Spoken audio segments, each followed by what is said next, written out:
Nëse këtheshe pas Monika tani, vetë shpesh kjo pyetje është rutinale. Po, e kam qartë. Koncept.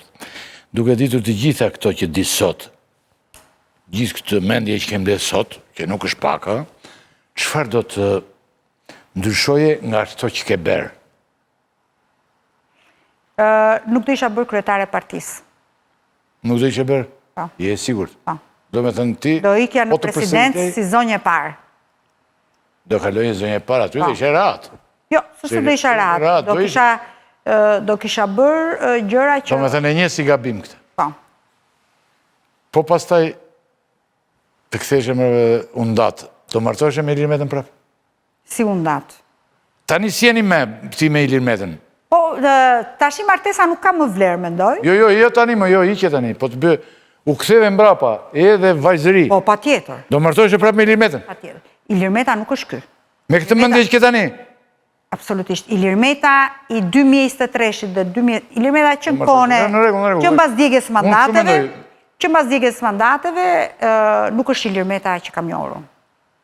Sigurisht, djegja mandateve ka pas problemin e vetë në jetën tonë, është një gabim që unë kam thënë gjithmonë, le tjetë një mësim për të gjithë të tjerët, dhe për gjithë politikën, po themi, ndoshta tani ose më vonë, le tjetë case study, por Ilir Meta që unë kam njohur nuk është ky.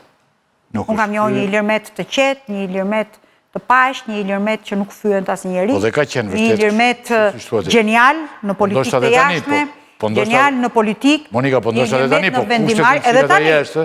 Atje, tani kam përshtypje tani që është i izoluar, është më i kthjellët, mendoj, se unë i lexoj intervistat e tij, nuk i lexoj menjëherë, që t'jem e sinqert, s'kam se të them që me vrap ashtu, dua të përgatitem emocionalisht për t'i lexuar.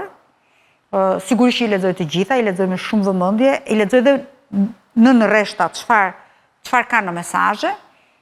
Mesazhin politike ka shumë të qartë, shumë të kthjellët, nuk ka lidhje me atë çka ka qenë më përpara, është ai që ka qenë në politik, pra në artikulim dhe në analizë.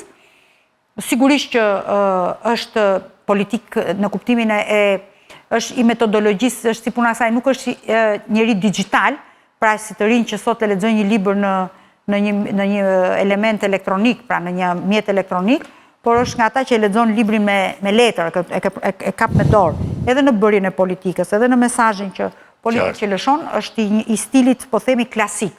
Por, nga ana tjetër, unë do të mendoj që Ilir Metës tashmë në parti i duhet një grup, të më thonë që duhet t'ja gjenë deputetët e ti, ose stafit i ngusht, duhet t'i gjenë një grup organizimi shumë të mirë në aspektin e organizimit të partisë, sidomos me rinin edhe me gruan, gjë që duhet jetë shumë e rëndësishme dhe për t'ju rikthyer bazës së vjetër të partisë. Edhe për t'ju rikthyer thotë bazës së vjetër të partisë. Njerëzit aty janë, por njerëzit duan motivin, duan respektin. Të nderuar teleshikues, me Monika Kryemadhen, isha vazhdimisht unë kam qenë në studio me të. Isha me Monikën në një kohë që ajo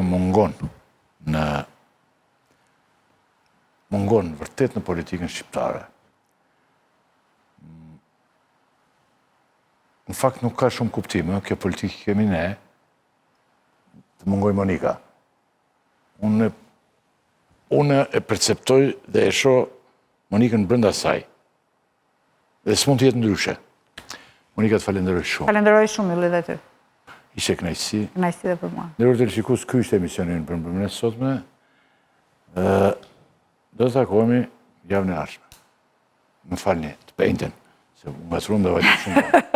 Javën e ardhshme jemi të enën tjetër. Dhe duket sikur do ta lini me emisionin e sejntes pa berë.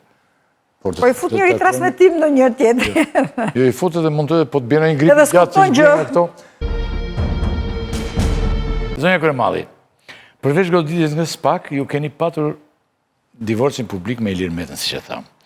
Në fakt, të shumë të ishin ata që menduan se kjo ishte një lojë mes jush, por më pas u pa që nuk ishte as pak një lojë dhe divorci me Ilir Metën, sotin dhe një divorc tuajnë me Partinë e Lirisë dhe me politikën.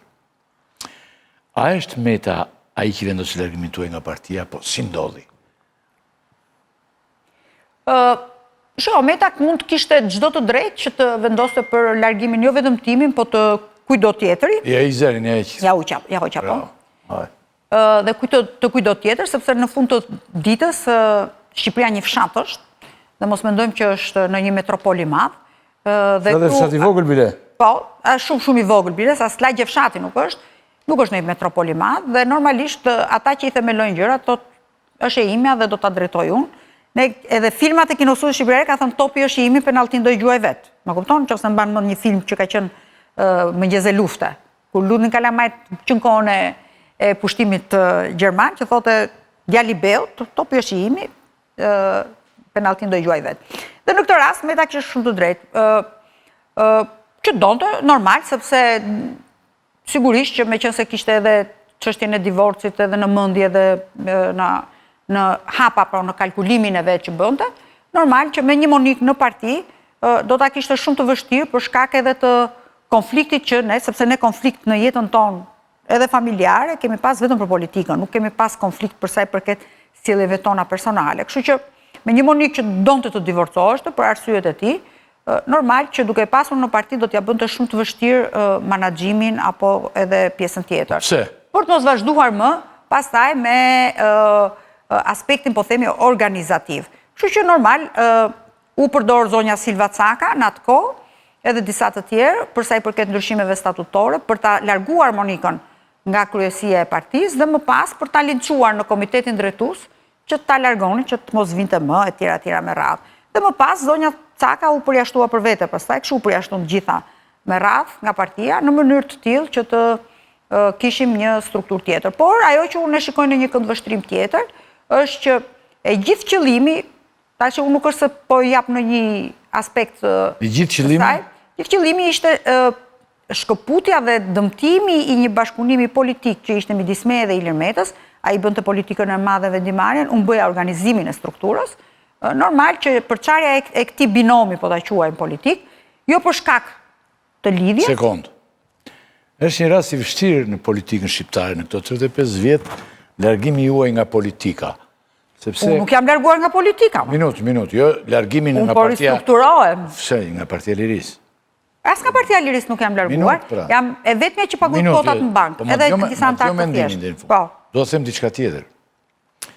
Rasti juaj nuk është si rastet e, domethënë, fuqia që ka gruaja për pushtetin që ka burri. Domethënë, ju jeni që nga vitet 90 me pushtet tuaj të barabartë, ndonjëherë ti ishe më lart. Forumin kryesojnë forumin eurosocialiste gjitha. Një sekond të mbaroj. Dhe largimi juaj tani është një gjë që çalon pak, është kërcet shumë. Shiko, ajo vjen edhe si rezultat i organizimit. Pse është një akmarrje kjo? Çfarë ishte? Jo, problemi se ju vendin parti e fituar vetë, si në fillim. Jo, pavarësisht se kush ishte Ilir Meta. Jo, nuk ishte vetëm ndaj Monikës. Ajo është një mënyrë strategjike që në këndvështrimin tim janë metodat e sigurimit të shtetit. Që e përdori Ilir Meta këtë? Jo, se përdori Ilir Meta. Unë mendoj që e përdori SPAK-u me individ të caktuar të cilët u punësuan në qeveri. Që nga partia ju ka larguar SPAK-u? Po, patjetër. Nuk e besoj. Nuk po e përmend emrin e dëshmitarit, por një dëshmitar që është thirrur në SPAK, i cili ka një lidhje familjare me një nga bashkëpunëtorët më të ngushtë të Ilir Metës, pas thirrjes së tij në SPAK,